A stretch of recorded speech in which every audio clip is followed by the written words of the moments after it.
jaksa-jaksa yang ada di sana. Dan tentu harapan saya semua bisa berjalan lancar. Namun apa yang disampaikan kepada saya, yang didakwakan, yang saya dapat informasi yang sangat utuh bahwa saya ada pertemuan dengan saudara Nasar, Anas Urbaningrum, dan Andi Narogong dan saya, itu tidak benar. Apalagi akan menyerahkan dana. Nah, sampai hari ini mudah-mudahan saya tidak pernah menerima apapun dana dari IKTP, itu jelas.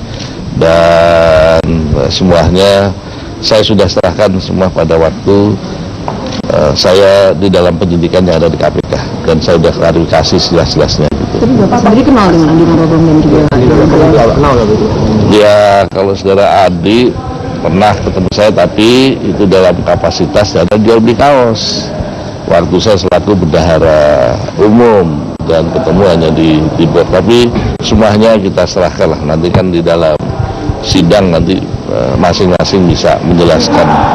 Kita tunggu aja persidangan nanti. Ya. Ketika Bapak sebagai Ketua Fraksi Golkar dan pada saat proses perencanaan anggaran IKTP, komunikasi dengan Pak Andi Narogong masih terjalin juga? Enggak ada, itu semua nanti kita lihatlah dalam persidangan nanti. Yang jelas saya tidak pernah mengurus masalah anggaran, tidak pernah, karena sebagai pimpinan fraksi yang dahulu itu kita hanya menerima laporan-laporan yang semuanya ada dilakukan oleh ketua-ketua komisi, di mana ketua-ketua komisi melaporkan ya secara oral, secara ini karena waktunya kan sebulan sekali pleno, dan itu yang disampaikan.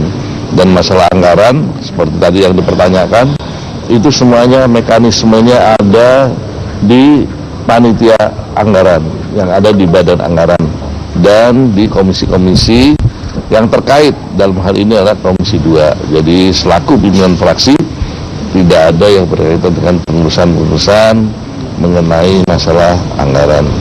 Dan tentu selain fraksi itu di dalam memutuskan segala proyek-proyek itu tidak bisa sendiri. Partai Golkar waktu itu hanya 101 anggota Partai Golkar di DPR. Jadi kalau memutuskan ya harus dengan fraksi-fraksi lain. Jadi itulah yang bisa saya sampaikan. Tanggapan Bapak dengan adanya anggota DPR yang telah mengembalikan dana ke KPK itu Pak, tanggapan Bapak seperti apa? Yang sebagian telah mengembalikan dana ke KPK. Ya, saya sampai sekarang belum tahu siapa yang mengembalikan ya, tapi itu kita serahkanlah pada pihak hakim. Yang jelas pertemuan dengan Nasarudin dengan ini itu saya ingat tidak pernah ada dan tidak pernah bicarakan IKTP. Ya, ada. Nanti kalau dipanggil di persidangan siap siapa ya?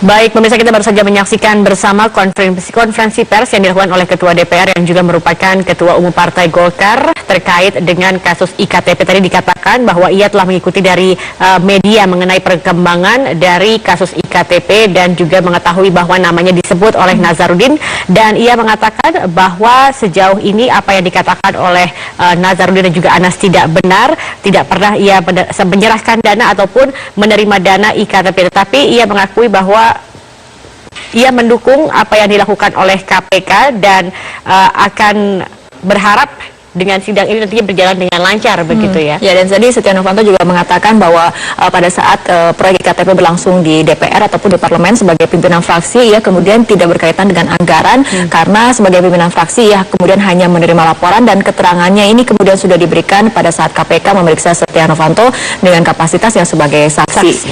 Ya, pemirsa, di saat KPK tengah gencar mengusut korupsi pengadaan KTP elektronik, usulan revisi Undang-Undang KPK di parlemen kembali mencuat. Bahkan Badan Keahlian DPR pun ternyata sudah melakukan sosialisasi ke 4 perguruan tinggi terkait dengan urgensi revisi Undang-Undang KPK.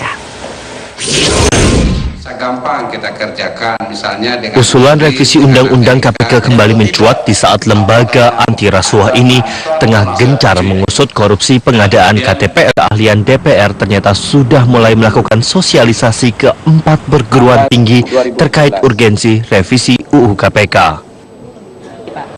Kepala Badan Keahlian DPR Johnson Raja Guguk mengaku sosialisasi dilakukan Badan Keahlian tidak lepas dari penugasan pimpinan DPR. Memang ada permintaan ke kita untuk melakukan sosialisasi itu, karena itu kan salah satu tugas dari Badan Keahlian dan itulah yang kita lakukan. Tetapi ini kan belum tentu nanti putusannya bahwa ini akan langsung dilakukan pengajuan, bukan. Namun pimpinan DPR membantah adanya instruksi melanjutkan revisi Undang-Undang KPK. Ya, karena memang pada waktu rapat konsultasi dengan Presiden, saya lupa pertengahan tahun lalu, itu Presiden sendiri menyatakan perlu ada sosialisasi untuk revisi Undang-Undang KPK. Kalau di DPR kan sejumlah fraksi ada yang mendukung revisi tersebut, ada yang juga menolak. DPR pun tidak bisa mengintervensi keputusan yang ada di alat kelengkapan Dewan, termasuk di Balik. Tidak pernah ada intervensi apapun dari pimpinan DPR untuk melakukan hal-hal terkait dengan mempengaruhi keputusan politik di badan DPR maupun alat kelengkapan Dewan. Itu kembalikan lagi, semuanya adalah merupakan hasil sikap fraksi masing-masing di dalam alat kelengkapan Dewan. Revisi Undang-Undang KPK telah beberapa kali timbul tenggelam dalam program legislasi nasional. Di akhir 2015, wacana revisi kembali menguat di internal DPR. Salah satunya poin yang menjadi polemik adalah perihal penyadapan yang harus mendapatkan izin dari Ketua Pengadilan. Namun rencana revisi ini kembali diredam setelah adanya rapat konsultasi antara pemerintah dengan pimpinan DPR awal 2016 lalu. Dari Jakarta, Jessica Wawar, Cahya Sunandar, Metro TV. Lalu apa saja pasal yang akan direvisi dari keberadaan Undang-Undang Komisi Pemberantasan Korupsi? Kita akan langsung mendengar pemaparan dari Rifai Pamone. Silakan Rifai.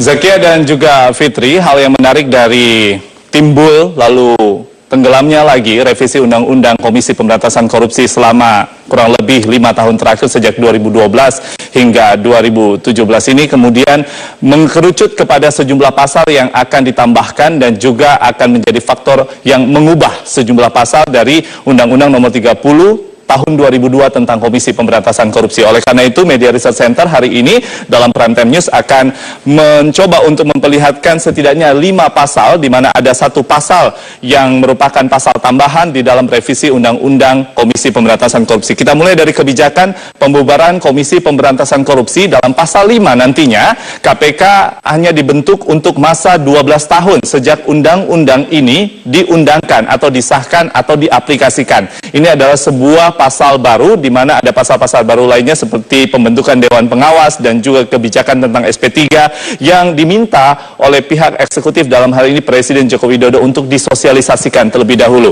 Kemudian ada 4 pasal lainnya yang menjadi pasal untuk mengubah pasal-pasal sebelumnya yang terdapat dalam Undang-Undang Nomor 30 tahun 2002 tentang Komisi Pemberantasan Korupsi. Kita mulai dari tugas dan fungsi penuntutan. Di pasal 7 yang baru nanti, KPK melakukan penyelidikan dan penyidikan terhadap kasus tindak pidana korupsi. Jadi hanya berhenti pada tataran penyelidikan dan juga penyidikan. Sementara di pasal sebelumnya, di undang-undang sebelumnya, yaitu Undang-Undang 30 2002 yang masih berlaku tentunya, pasal 6 menyebutkan KPK melakukan penyelidikan, kemudian penyidikan hingga penuntutan pada pelaku korupsi. Jadi 2 hal yang sangat bertolak belakang, dan ini menunjukkan adanya upaya untuk menghilangkan kewenangan dari Komisi Pemberantasan Korupsi untuk menyusun dakwaan dan tuntutan kepada pelaku korupsi. Yang ketiga adalah pelimpahan kasus pada polisi dan juga kejaksaan atau Kepolisian Republik Indonesia dan juga Kejaksaan Agung. Begitu juga sebaliknya tentunya kepada Komisi Pemberantasan Korupsi.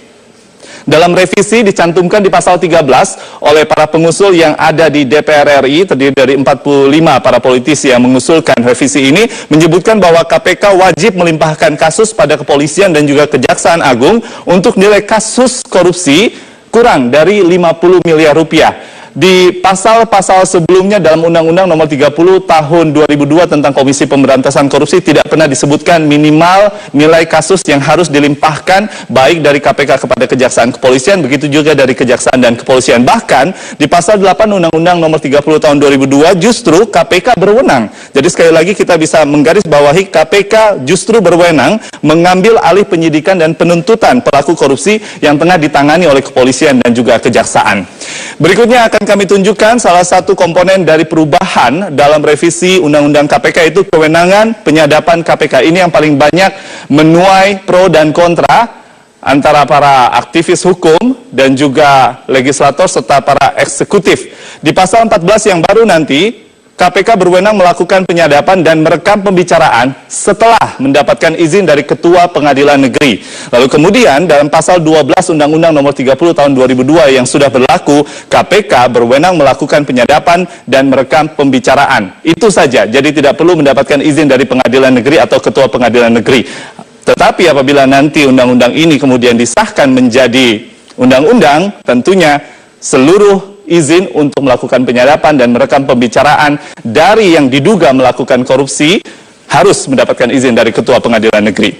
Yang terakhir akan kami tunjukkan adalah hak untuk memiliki penuntut dan juga penyidik tentunya. Di pasal 53 dalam revisi undang-undang diusulkan penuntut adalah jaksa yang berasal dari Kejaksaan Agung dan juga memiliki fungsi sesuai dengan kewenangan yang diatur dalam Kitab Undang-Undang Hukum Acara Pidana atau KUHAP. Ini berbeda dengan pasal 51 Undang-Undang Nomor 30 Tahun 2002 yang sudah berlaku, yaitu penuntut adalah penuntut umum dalam Komisi Pemberantasan Korupsi yang diangkat, dilantik, dan juga diberhentikan oleh Komisi Pemberantasan Korupsi. Jadi ada 5 hal yang berbeda dan juga banyak hal yang harus diatur oleh anggota DPR RI, dan hingga saat ini pada bulan Februari pertengahan kemarin Zakia dan juga Fitri, sebuah rapat paripurna harus ditunda untuk pembahasan revisi Undang-Undang KPK karena sejumlah pimpinan DPR tidak lengkap, dan di tataran Badan Legislasi juga menghentikan sementara pembahasan karena tidak jadi membentuk panitia kerja.